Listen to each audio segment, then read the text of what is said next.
At the edge of a forest, there was a peaceful green pasture, where 3 donkeys lived, one black, one white, and one brown. They were best friends. They grazed together under the sun, played in the meadows, and slept close to each other every night. One day, a hungry lion passed by. He hadn't eaten for days, and when his eyes fell on the 3 healthy donkeys, his mouth began to water. He hid behind a big rock and waited for the moment when they would separate. But the 3 friends never left each other's side. Days passed, and the lion grew tired and frustrated. Lion to himself, he realized, as long as they stay united, I cannot touch them. I must break their friendship first. The next morning, he approached them with a fake smile. Lion, hello, we're friends. How are you all? I was just passing through this way, and thought to meet such beautiful creatures. The black donkey and white donkey ignored him. They knew that lions never come with good intentions. But the brown donkey was innocent and kind-hearted. Brown donkey,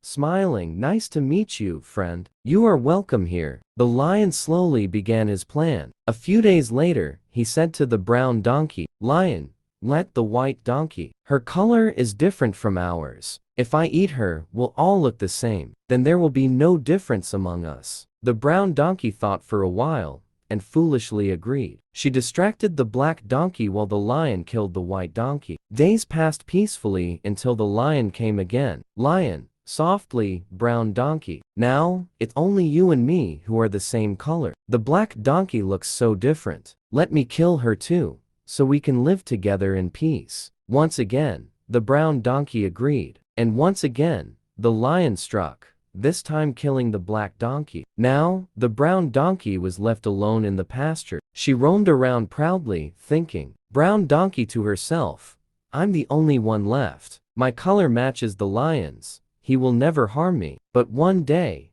the lion came again, hungrier than ever. He roared so loudly that the brown donkey trembled with fear. Lion, today is your turn, brown donkey. Brown donkey, crying, but I'm your friend. I did everything you said. You promised we were the same. Lion, laughing cruelly, foolish donkey. A lion has no friends. I was waiting for this moment. And before the brown donkey could speak another word, he attacked and devoured her. Moral of the story: true strength lies in unity. Just like the donkeys in the story, when we stay together with trust and understand, no challenge can defeat us. But the moment ego, jealousy, we lose the very power that keeps us safe and strong.